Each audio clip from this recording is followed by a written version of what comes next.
নমস্কাৰ বন্ধুসকল, আজি আমি গোলাঘাট নগৰ অঞ্চলৰ পৰা প্ৰায় 5 কিলোমিটাৰ ডিষ্টেন্স দক্ষিণ দিশত অৱস্থিত ইতিহাস প্ৰসিদ্ধ এখন থানলৈ আহিছোঁ, দেৱাল। আৰু সেই দেৱালখনৰ নাম হৈছে শ্ৰী শ্ৰী কুতুহাগুৰি ৰাজহুৱা দেৱালয়।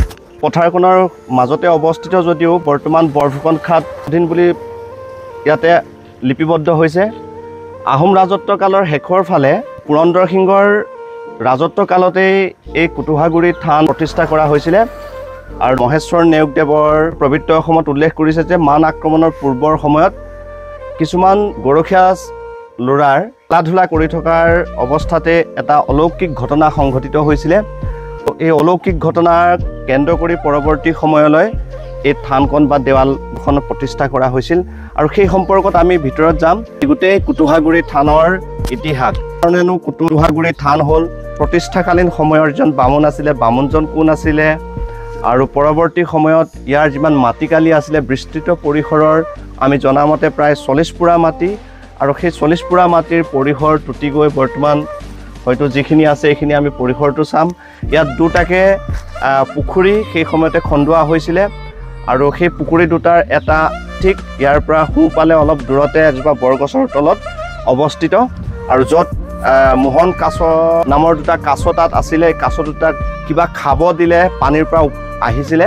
আৰু বৰ্তমান আছে নাই সেই সম্পৰ্কে আমি বিতং জানিম। উল্লেখনীয় কথাটো হ'ল যে এই কুতুহাগুৰি থানৰ যি 5জোপাকে কুতুহা বাঁহ আছে, বাঁহকেইজোপাৰ ওচৰত আমি গুৰিলৈকো যাম, য'ত দেৱী বা মূৰ্তি ভাগ উদ্ধাৰ হৈছিলে। এতিয়া আহকচোন আমি ভিতৰলৈ সোমাই যাওঁ।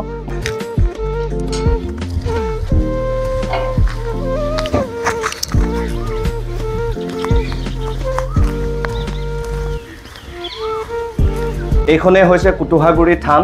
এই কুতুহাগুৰি দেৱালৰ ভিতৰলৈ আমি যাব বিচাৰিছোঁ। দুৰ্গা আৰু কালীৰ মূৰ্তি দুভাগ আছে, ইয়াতে আমি চাব বিচাৰিম। আৰু আমাৰ মাজত আছে বৰ্তমান সময়ত এই দেৱাল ভাগৰ পূজা অৰ্চনাৰ যাৰ দায়িত্ব যাৰ হাতত আছে, নৈমিত্ৰিক তেখেতে এই কামবিলাক কৰি আছে। আৰু এখেতৰ নাম হৈছে পলাশ চক্ৰৱৰ্তী। তেখেতৰ পূৰ্বৰ প্ৰায় 6টা জেনেৰেশ্যনৰ পূৰ্বতেই সুদূৰ যোৰহাটৰ পৰা তেওঁলোকে পৰিয়ালৰ পূৰ্বপুৰুষ সুচেন্দ্ৰ চক্ৰৱৰ্তী চন্দ্ৰধৰ বৰুৱাদেৱে তেখেতক সসন্মানে আনি ইয়াতে স্থাপন কৰিছিলে। আৰু তেতিয়াৰ পৰাই তেখেতৰ পৰিয়াল মানে উত্তৰাধিকাৰীসকলে সেই দায়িত্বত বংশানুক্ৰমিক অনুসৰি এই দায়িত্ব মূৰ পাতি লৈছে আৰু চলাই আহিছে। আমি তাত তেখেতৰ মুখেৰে জানিম, কিন্তু জানাৰ আগতে এই মন্দিৰ ভাগৰ যি দুটা মূৰ্তি হয়নে বাৰু? মূৰ্তি এতিয়া খালি আমি সেইটো দেশৰ অকণ অসুবিধা হয় নেকি? কেলৈ আমি মূৰ্তিভাগ স্থান কৰোঁতে উলিয়াই লওঁ, সেই সময়তহে উলিয়াওঁ। আৰু সেই সময়তে দৰ্শন আৰু হয় দৰ্শন বছৰেকত আপোনাৰ দুৰ্গা পূজাৰ কেইদিন দৰ্শন থাকে, বাকী কেইদিন তেখেতলোক আভিৰত থাকে। আচ্ছা, ঠিক আছে। মই এতিয়া মানে পূজাৰী হেৰি নাই।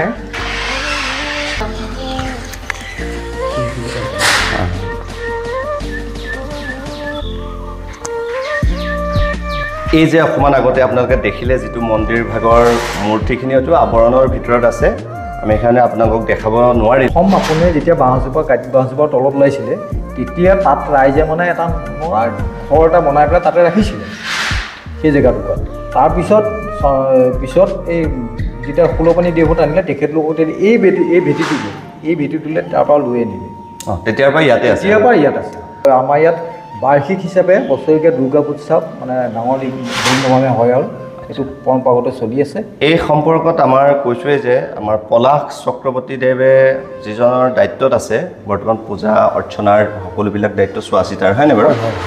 তেখেতক আমি এই থানটোৰ বা দেৱালখনৰ সম্পৰ্কে কেনেকৈ পূজা পাৰ্বণ কৰা হয় বা ইতিহাসটো কেনেকৈ আমাৰ কুতুহা বাঁহজোপাৰ তলৰ পৰা কেনেকৈ ইয়ালৈ অনা হ'ল, আৰু আপোনালোকৰ পূৰ্বৰ কোনোবা যিসকল দায়িত্বত আছিলে সেই সম্পৰ্কত যদি আপুনি অৱগত, যদি ইতিহাসটো জানে অলপ ক'বৰ কাৰণে অনুৰোধ জনাইছোঁ।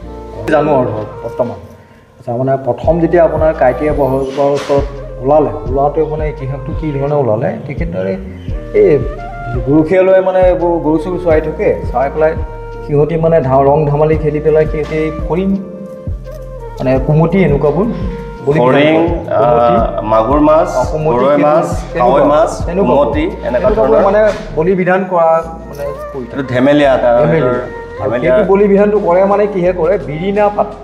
তাৰপিছত তেনেকৈ কৰি থাকোঁতে এদিন মানে এটা হেৰি ল'ৰা পৰিলে তেতিয়া দায়িত্ব আছিলে বস্তুটো আনি দিয়া বলি দিবলৈ, তেতিয়া সি একো বিচাৰি নাপালে, নাপাই পেলাই লগৰ সমনীয়াই ক'লোঁ যে নহয় এতিয়া তোকে দিম।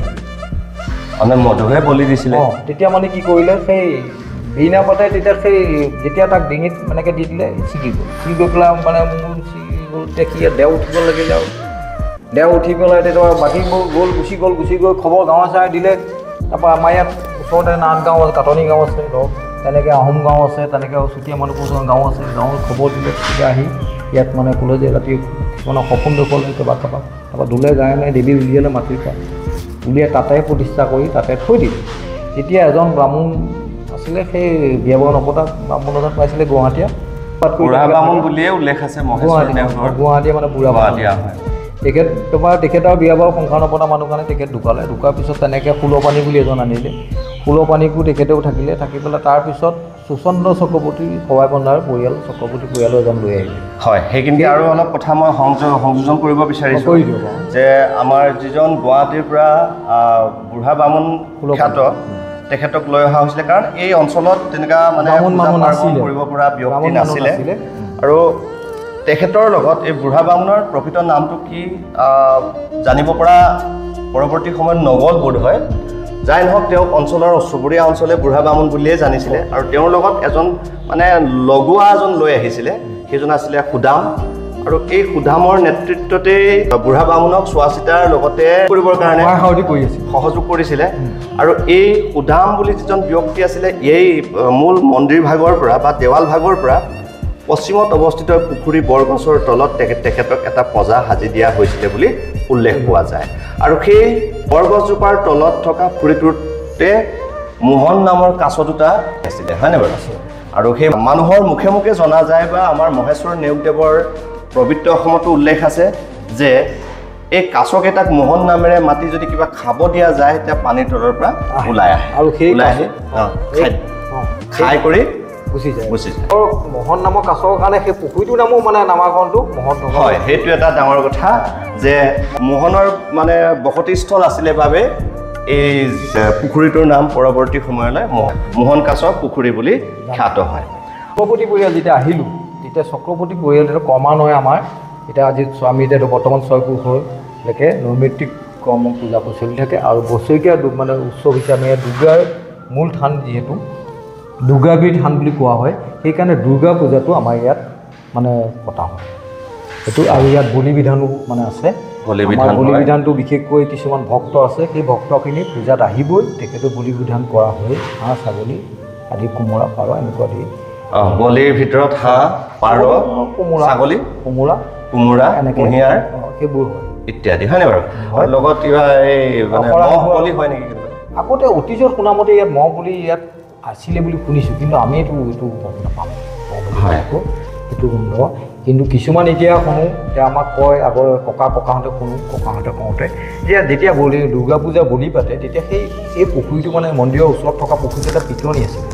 আৰু পিটনিলে সেই তেতিয়া কাছটো, মোহন কাছটো ইয়াত আহে, তাৰ পৰা ইয়াত থাকেই। হয়তো পুখুৰী বা ৰজা পুখুৰীৰ পৰা ইয়ালৈ আহে থাকে। আৰু ইয়াত তেতিয়া বলি দি কৰে, তেতিয়া মানে ডাঙৰ এনেকুৱা আপোনাৰ মাটি মলা চৰু পাতি থয়, মলা চৰুত বলি তেজটো দিয়ে, সেই তেজটো মোহন কাছ সেইটো খাই থাকে।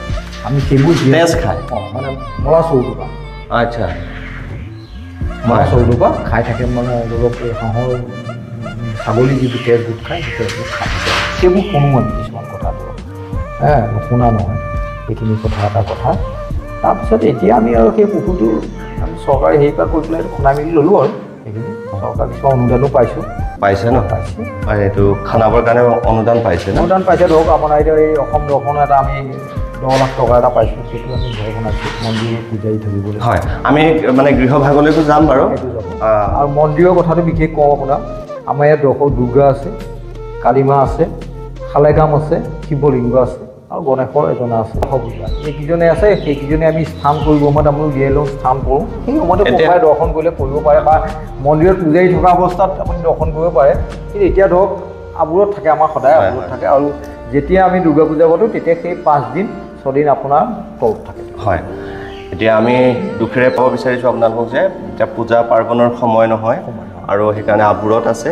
এইকাৰণে আমি দশভুজ যিটো মূৰ্তি আছে মূৰ্তিটো আপোনালোকক দেখাব নোৱাৰিম পৰৱৰ্তী সময়ত আমি চেষ্টা কৰিম এটা কথা কওঁ মই চক্ৰৱৰ্তী পৰিয়ালৰ যেতিয়া আমাৰ মোৰ পিতৃ মানে প্ৰয়াত বলিন চক্ৰৱৰ্তী আছিলে তেখেত যেতিয়া ঢুকুৱাৰ আগতে দেউতাই 2009 চনত এখন ৰাজহুৱা কমিটি পাতি মন্দিৰভাগ এতিয়া ৰাজহুৱা ৰাইজৰ মাজত লৈ গ'ল যিহেতু মানে চক্ৰৱৰ্তী পৰিয়ালে অতদিন আজি চলাই আছিলে এতিয়া অকণমান ৰাইজৰ সহযোগ লাগে সেইকাৰণে ৰাইজৰ মানে মাজত মন্দিৰভাগ এতিয়া বৰ্তমান দিয়া আচ্ছা গতিকে ৰাজহুৱা এখন সমিতিৰ জৰিয়তে পৰিচালিত হৈ আহিছে এতিয়া দুৰ্গা পূজা আগত পাতিলোঁ বা কিবা এটা কৰিলোঁ ৰাইজৰ এটা সহায় সহযোগ ইয়াত আছে এই পৰিচালনা সমিতিৰ সভাপতি সম্পাদক বৰ্তমান সভাপতি ময়ে পলাশ চক্ৰৱৰ্তী আৰু সম্পাদক এজন আছে শিক্ষক সামগ্ৰী স্কুলত তেখেত নুমল গগৈ আহকচোন আমি অলপ আগুৱাই যাওঁ যিটো চৰকাৰী অনুদানত গঢ় লৈ উঠা গৃহটো চাম কাষতে থকা পুখুৰীটোলৈ এপাক আমি দৰ্শন কৰোঁ যাতে পূজা অৰ্চনা হৈয়ে থাকে গতিকে মোৰ লগতে অহা মোৰ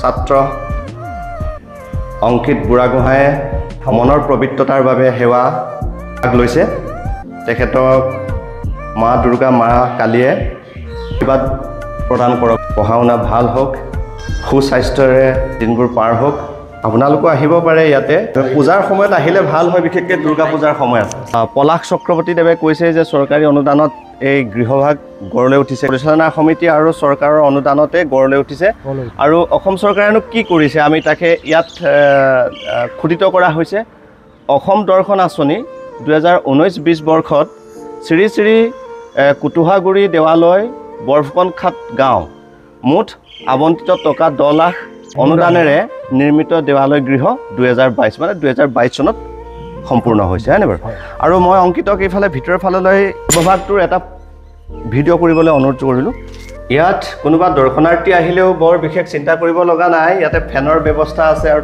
থাকিব পৰাকৈ চেয়াৰৰ ব্যৱস্থাও আছে তেখেতে জানিব দিছে যে বিয়া অনুষ্ঠান উপনয়ন তেনেকুৱামূলক মানে যিখিনি ধৰক ধৰ্মমূলক কাম তেনেকুৱা ধৰণৰ কাম কাজবিলাকো ইয়াত সম্পন্ন হয় বুলি কৈছে গতিকে ভাল কথা এইখিনি সুব্যৱস্থা আছে আহক য'ত ইতিহাসিত হৈ আছে তালৈ যাব বিচাৰিছোঁ মহেশ্বৰ নেওগদেৱৰ যি অসমত উল্লেখ থকা অনুসৰি এই জেগা টুকুৰাতে 5 জোপা বাঁহ আছিলে এই কুটুহা বাঁহনি 5 জোপাতে উল্লেখ কৰা হৈছে যে এই বাঁহৰ তলত তেওঁলোকে গৰখীয়া ল'ৰাবিলাকে ফৰিং মাগুৰ মাছ তেনেকুৱা মানে আপোনাৰ কেঁচু কুমতি সেইবোৰ মানে কাৱৈ মাছ তেনেকুৱাবোৰ গৰৈ মাছ সেইবিলাক বলি বিধানৰ ব্যৱস্থা কৰিছিলে আৰু বলি বিধান এনেকৈ কৰি থাকোঁতে এদিন গৰখীয়া ল'ৰাবিলাকৰ মাজত কিবা এটা বিষয়ক লৈ কণ্ডল এটা সৃষ্টি হ'ল আৰু এই কণ্ডলৰ চলি থকাৰ মুহূৰ্ততে কি হ'ল হঠাৎ মধু নামৰ যিটো ল'ৰা আছিলে গাত দেও লম্বিলে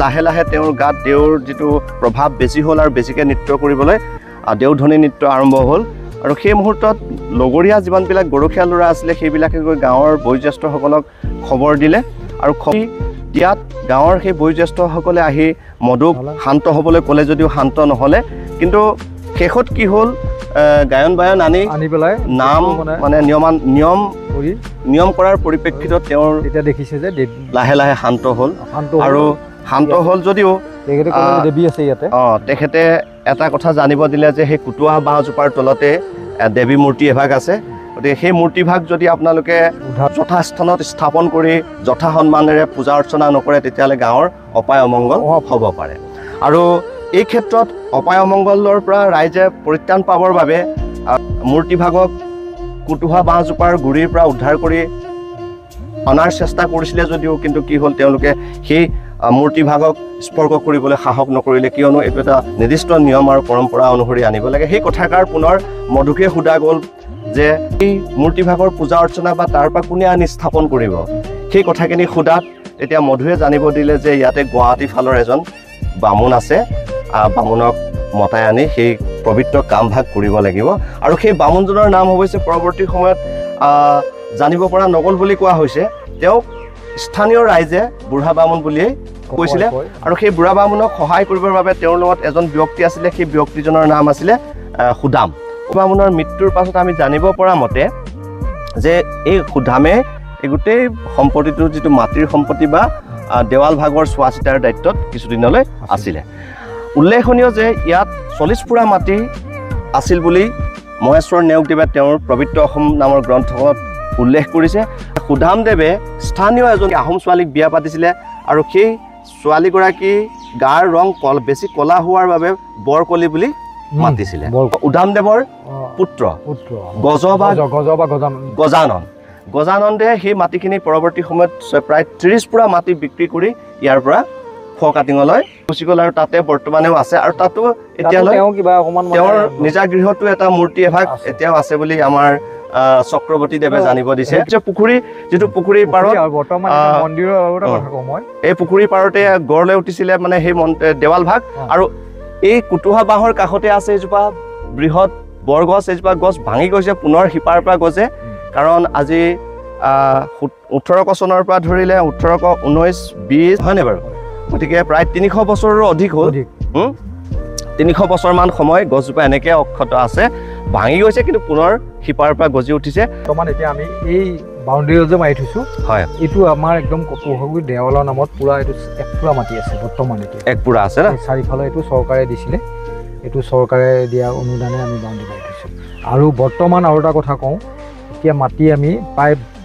22-24 বিঘামান আমি মন্দিৰৰ পৰিচালনা সমিতিৰ নামত দেৱালত নাম দি আছো এতিয়াও আছে নে বাৰু সেইবিলাক কৈ দিম এইবোৰ মাটি আছে এইবিলাক মই এইখিনিতে আৰু এটা কথা মনত পৰিছে যে হিলাধাৰীত তাতো এখন বামুণ গাঁও পালোঁ যে তাত এখন বিদ্যালয় আছে 1920 চনৰ 5 নং ঘিলাধাৰী LP স্কুল আৰু তাত লিখা আছে পুৰণি মেলীয়া বামুণ গাঁও তো বামুণ গাঁৱত সেই জেগা টুকুৰাত কি হৈছে বামুণৰ আধিপত্য আছিলে আৰু বামুণ গাঁওবিলাক বহুত পুৰণা আছিলে বুলি সেইখিনি মাটিও ব্ৰহ্মপুত্ৰৰ বা দেৱোত্তৰ তেনেকুৱা মাটি এতিয়াও বৰ্তমানলৈকে 400 কিমানটা দাগ আছে আৰু দাগৰ ভিতৰত বৰ্তমানেও এই বামুণৰ নামতে কি আছে দেৱোত্তৰ বা ব্ৰহ্মপুত্ৰৰ হিচাপে 18 পৰা 19টা দাগ নামজাৰি হৈ আছে আৰু সেই মাটিবিলাক যদিও কোনোবা ব্যক্তিয়ে ভোগ দখল কৰি আছে তথাপিও নিজৰ নামত পট্টা এতিয়াও উলিয়াব পৰা নাই আৰু এইটো নোৱাৰিবও চাগে হয়নে বাৰু সেইটো ইমান সহজ নহয় এতিয়া আমি পুনৰ এই কি আছিলে মোহন কাছৰ পুখুৰীলৈ যাওঁ মোহন কাছৰ যিটো পুখুৰী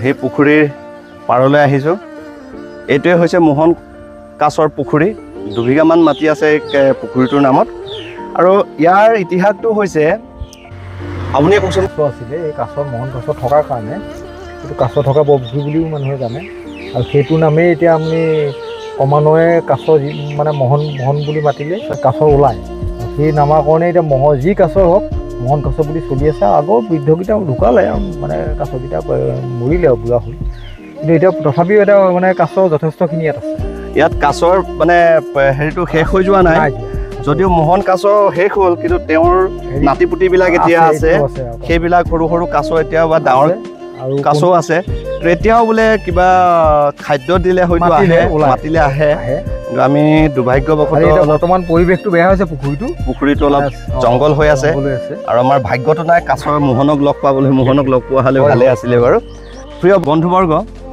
আপোনালোকক আজি আমি আনি সেই হামদৈ পথাৰৰ সমীপত বৰফুন খাটৰ টুহাগুৰি দেৱালৰ এক সামগ্ৰিক পৰিৱেশ এটা আপোনালোকক দেখুৱালোঁ লগতে সংগতি থকা দুটাকে পুখুৰী মোহন কাছৰ পুখুৰী আৰু এটা পুখুৰী যিটো কাষতে আছিলে সেইখিনি দেখুৱালোঁ গতিকে আপোনালোকক পৰৱৰ্তী সময়লৈ আমি আৰু তেনেকুৱা ধৰণৰ স্থানলৈ লৈ যাবলৈ চেষ্টা কৰিম য'ত গোলাঘাটৰ ইতিহাস জড়িত হৈ আছে য'ত আহোমসকলৰ ইতিহাস জড়িত হৈ আছে আৰু এইখিনিকে কৈ মই আপোনালোকৰ পৰা বিদায় মাগিছোঁ ধন্যবাদ